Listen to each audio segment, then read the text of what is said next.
또 다른 주택 임대사업자에 대한 혜택 축소. 집값 상승이 임대사업자 때문인가? 지금 시작하겠습니다.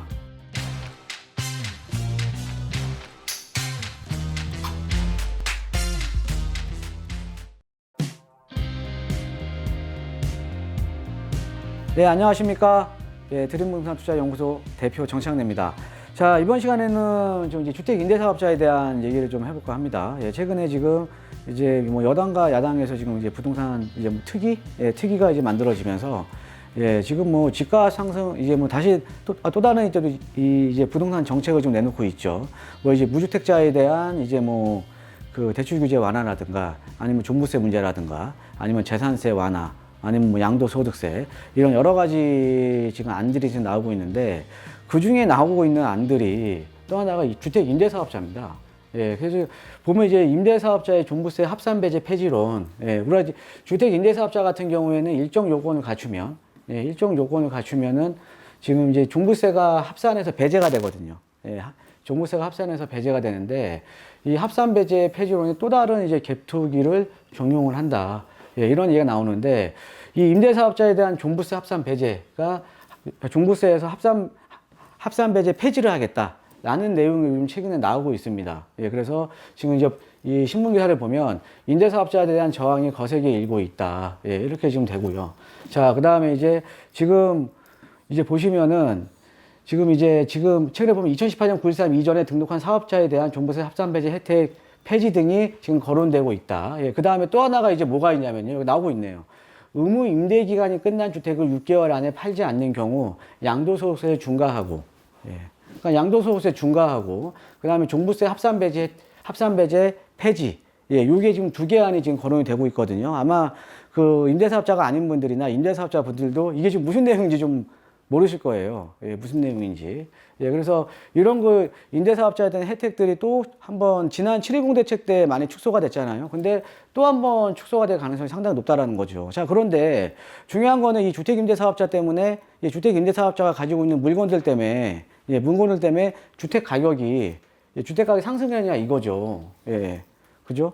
그러니까 우리가 임대사업자가 가지고 있는 그러니까 주택 임대사업자들의 가지고 있는 물건들 때문에 시장에서 순기능적인 역할들도 많이 있거든요. 근데 이런 것들은 감안하지 않고, 그 다음에 정책적인 신뢰성을 감안하지 않고, 뭐 그때마다 정책이 계속 바뀌어버리니까, 그럼 어느 장단에 과연 맞춰야 되나.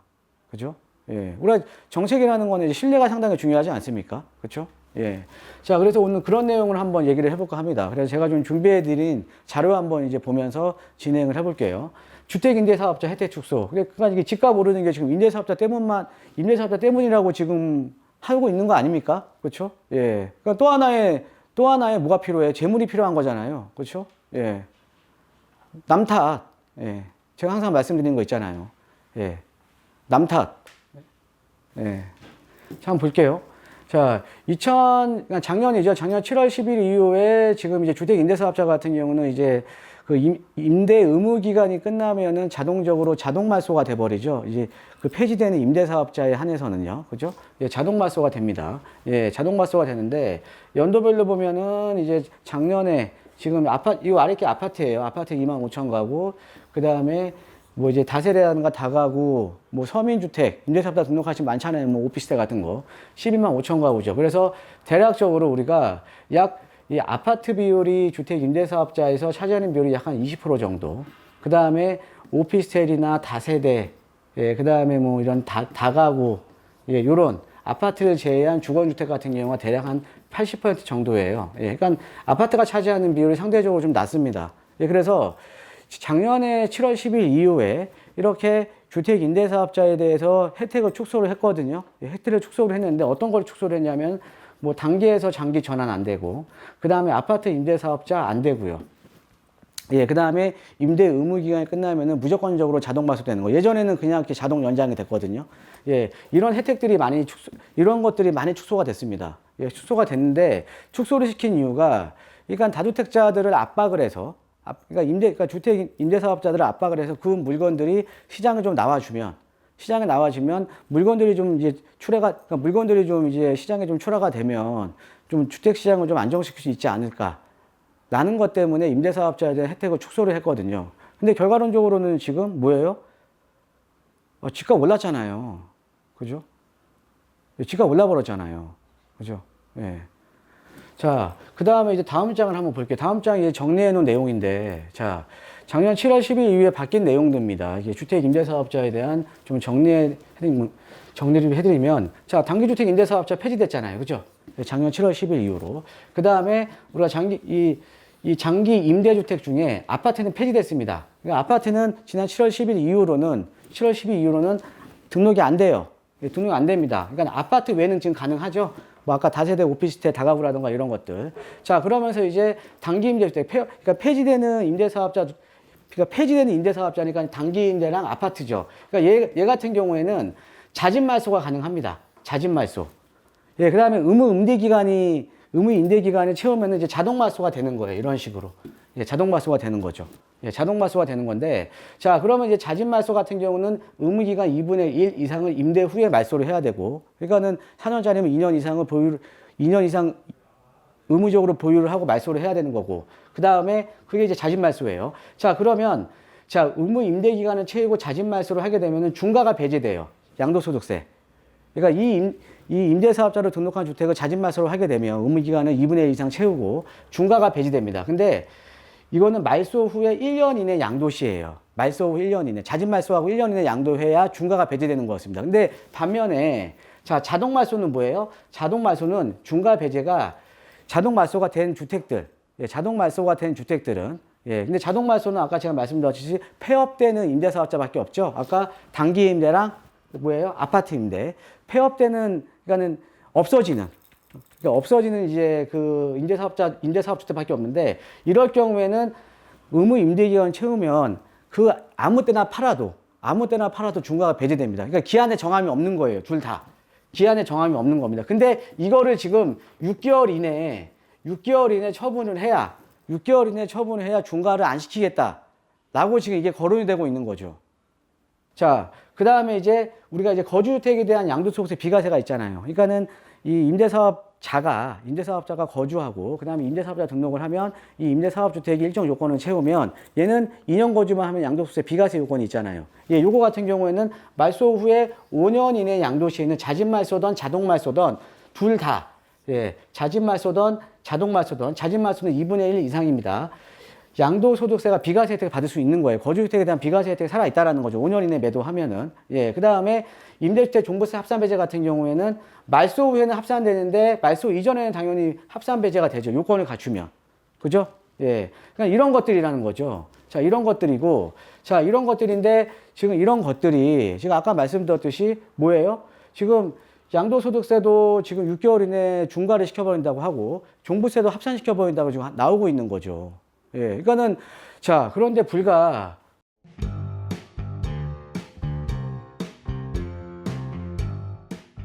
우리가 2017년 파리 대책을 보면 이 파리 대책이 어떻게 보면 현 정부의 근간이 되는 대책이었거든요. 예, 그러니까 4년 전에로 한번 돌아가 보면 임대사업자를 엄청나게 활성화시켜줬다라는 거죠. 주택 임대사업자를. 왜? 여러 가지 인센티브를 주면서 종부세 합산 배제, 재산세 감면, 임대소득세 감면, 그 다음에 거주주택에 대한 비과세 혜택, 어마어마한 그러니까 많은 혜택을 줬습니다. 왜 많은 혜택을 주냐면 임대사업자로 민간에서 주택임대사업자가 많이 늘어나면 이런 순기능적인 역할을 하는 거예요. 임대사업주택이 많이 공급이 되면 연 5%율이 있었잖아요. 그렇죠?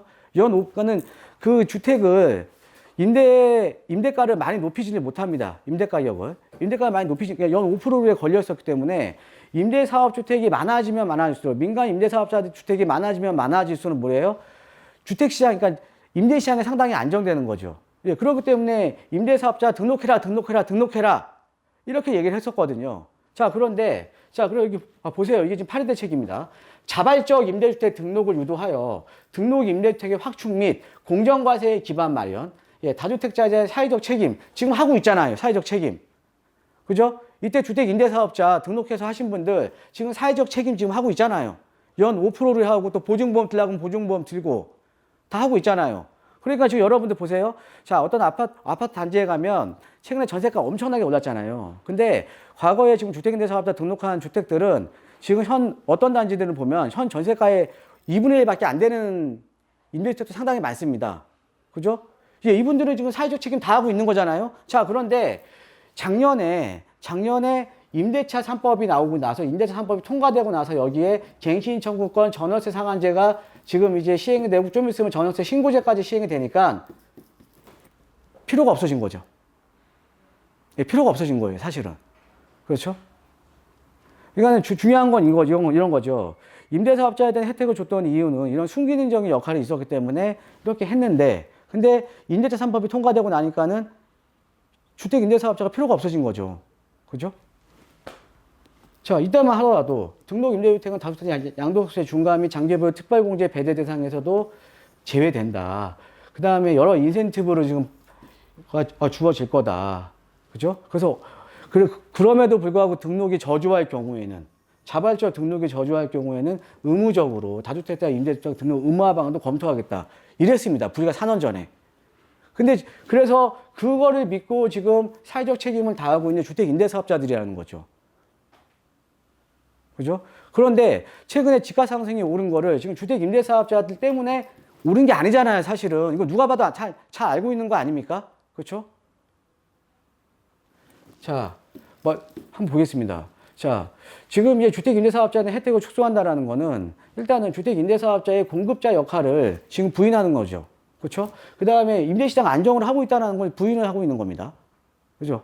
예. 자, 여기서도 좀 생각을 해야 되는 게 주택 임대사업자가 자, 임대차 3법 통과 이후에 그렇게 반대가 했었는데 임대차 3법 통과 이후에 전세가가 어마어마하게 올랐죠. 예, 전세가 폭등했잖아요. 그죠? 예, 많이 올랐잖아요. 자, 그런데 그러면서 이게 또 갭이 줄어들다 보니까 또 가격도 올라버렸고요. 주택 가격도. 자, 그럼 임대사업자에 대한 혜택을 축소를 하면 임대사업자 같은 경우에는 지금 뭐 갱신 청구권과 다르게 임대 의무 보유 기간 동안 지속적으로 만약에 10년이면 10년 동안 5%를 지켜야 돼요. 자, 근데 임대차 갱신 청구권은 2년이잖아요. 2+2이잖아요. 그러니까 4년 동안만 지키면 되고 그 다음부터는 가격을 확 올릴 수가 있잖아요. 그죠? 자, 그러면 임대사업자의 혜택을 축소하면 임대사업자가 줄어들게 되면 전세가 어마어마하게 오르겠죠. 자, 그런데 아까 제가 처음에 말씀드렸듯이 아파트보다는 서민주택에 대한 임대사업주택이 많잖아요. 지금 다세대 오피스텔 이런 것들. 자, 이런 것들이 더 가격이 폭등을 해버리겠죠. 그죠? 자, 그리고 뭐 다세대 통으로 두고 계시거나 이런 분들 조그만 거, 뭐 공시가격 뭐 1억 뭐 전후밖에 안 가는 것들. 지금 종부세에다 그럼 폭탄 맞는 거 아닙니까? 그죠? 그러니까 이게 집값을 상승한 거는 집값 자체가 상승한 건 사실 여러 가지 이유가 있죠. 지금 같은 시기에 워낙 돈이 넘쳐 흐르니까 그것 당연히 집값 상승에 대한 영향을 미쳤던 거고요. 그 다음에 중요한 거는 또 하나가 이런 거죠. 차라리 아까 보셨죠. 2017년 파리 대책부터 예, 지금 현 정부의 정책의 근간이 되는 파리 대책부터 공급에 대한 대책을 세워줬으면 이렇게까지는 안 됐겠죠. 그게 아니라 공급에 대한 대책도 지금 2018년 말부터 나왔던 거 아닙니까? 너무 늦게. 그죠? 예, 그리고 재건축이나 재개발 계속 규제시켰잖아요. 집값 상승한다고. 그죠? 근데 결론적으로는 그게 규제해서 가격이 올랐냐 이거죠. 그 다음에 세금 올려서 가격 잡겠다고 했는데 세금을 올려서 가격 잡겠다고 했는데 세금이 올라서 가격이 잡혔냐 이거죠. 과연 주택가격이 잡힐 수 있을까? 그러니까 빈대 잡으려고 지금 초과상관 다 태우는 거죠. 자, 이거 지금 국토부에서 좀 나왔던 자료 제가 인터넷에서 좀 이렇게 좀 발췌를 한 겁니다. 예, 국토부에서 이제 이거 양도세 혜택 축소 이런 거에 대한 것들을 제가 좀 인터넷에서 이게 검토안이에요. 검토안. 이거 뭐 나온 거 아닙니다, 여러분들. 착각하시면 안 돼요. 검토안이에요. 검토안. 검토안에 제가 인터넷에 있던 거를 지금 발췌를 한 겁니다.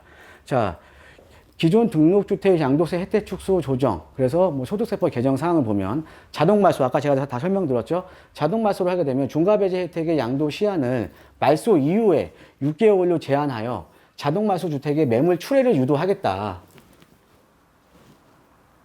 자, 임대 의무 기간 경과 시 자동으로 말소되는 경우로 현재 양도 시한이 아까 없잖아요. 그죠? 아까 양도 시한이 없었잖아요. 그러니까 자동 말소는 없었고 자진 말소는 있었고 자동 말소는 없잖아요. 그럼 양도 시점과 관계없이 중과배제 혜택을 지금 부여를 하고 있는 건데, 자, 그러면은, 자, 장점은 뭐예요? 말소 주택이 시장에 즉시 공급되어 매매 가격 안정에 기여할 거다.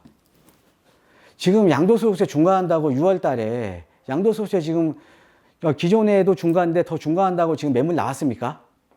매물 나왔나요? 정부에서 예상했던 것처럼 물건들이 쏟아져 나오면서 가격이 떨어졌나요? 똑같은 거 또 하는 거죠. 또 중요한 건 이거죠. 여기 밑에 좀 있네요. 자동말소 보면 아파트가 20년도에 지금 한 11만 가구가 지금 이제 여기 있네요. 지금 보시면. 자, 말소 아파트가 한 8만 호 중에요. 지금 매매로 나온 물량이 이거밖에 안 돼요. 5.9%. 나머지 또 진효택했고. 자, 그런데 이럴 경우에 좀 단점도 있네요. 등록 당시 보장된 혜택에 양도시한을 추가 설정함으로 실내보호 원칙 위배 및 개인의 재산권 제한 논란 가능성. 뭐 알면서도 하는 겁니까? 자, 정책이라는 게 신뢰성이 있어야 되지 않나요? 정책이라는 게. 그러니까 그런 거죠. 그러니까 지금 사실은 우리가 여러분들 지금 세금 같은 경우도 사실 저도 이제 복잡해서 저도 모르겠어요. 솔직히 말해서 저도 세금 같은 경우도 저도 모르겠습니다. 너무 복잡해져서. 그러니까 사람들이 단순하게 빠르게 좀 알 수가 있어야 되는데 세금도 워낙 복잡해졌잖아요. 양도소득세, 재산세, 취득세 너무 복잡하잖아요. 또 주택임대차 세금은 더 복잡합니다. 그죠? 그러니까는 이런 거죠. 복잡하면 복잡할수록 왜 복잡하게 만들겠습니까? 그죠? 예, 기존에 그냥 그대로 가면 되는데 이걸 또 정책을 바꾸니까 더 복잡해지는 거 아닙니까? 계속 바뀌는 거잖아요. 그죠? 예, 계속 바뀌는 거잖아요. 그죠? 자, 이거를 알면서도 이렇게 한다는 것 자체가 그러니까 정책이라는 건 신뢰성이 상당히 중요한 거고. 그죠? 그 다음에 주택임대사업자의 순기능도 지금 많은데 만약에 그렇게 되면 아까 제가 설명드렸듯이 서민주택, 특히 대부분이 주택임대사업주택이 서민주택인데. 자, 그 다음에 여기 아까 나왔듯이 지금 자동말소 후에 6개월 내 매도 양도소득세 중과 제외. 자, 만약에 이게 되면 그러면 6개월 이상 되는 거는 지금 양도소득세 중과된다라는 거 아닙니까? 그렇죠? 자, 그럼 여기에 살고 있는 세입자 갱신청구권은 어떻게 돼요? 그럼 누군가 실거주자가 주택을 사줘야 되는데 실거주자가 입주하려고 살 거 아닙니까? 그렇죠? 입주하려고 사는 건데 주택임대 사업자 물건은 전세도 싸요. 그러니까 전세를 안고 살기에는 또 자금 부담도 높죠. 그렇죠? 또 세입자는 또 갱신청구권이 있잖아요. 그렇죠? 자, 거기다가 만약에 이걸 누가 실거주자가 샀어요. 근데 담보대출 받으려고 그랬는데 담보대출 위에 6개월이나 전입신고 조건을 어떻게 맞출 거냐 이거죠. 기존에 이것도 지금 다 복잡하게 만들어 놓은 거 아닙니까? 임대차 3법이라는 거 지금 대출기회 때문에. 여러 가지들이 지금 있는데. 그러니까 지금 이게 한번 복잡해지니까 너무 이제 실타래가 얽혀버린 거죠. 실타래가 너무 지금 얽혀버린 시장입니다. 근데 다시 실타래를 어떻게 보면은 풀어야 되는 거 아니겠습니까? 실타래를 풀어야 되는 건데 더 실타래를 지금 얽히게 만드는 거죠. 그러니까 아까 제가 말씀드렸지 너무 지금 복잡해졌는데 이 복잡해진 거를 단순화시켜야 되는 거죠. 단순화시켜야 되는 거 아닙니까? 그죠? 예, 그런데 계속 복잡해지고 실타래는 더 얽히고요. 자, 그래서 최근에 지금 나온 내용 중에 최근에 이제 주택임대사업자에 대한 얘기들도 지금 상담하실 때 많이 좀 여쭤보시고요. 그래서 최근에 지금 얘기 나오고 있는 것 중에 임대사업자에 대한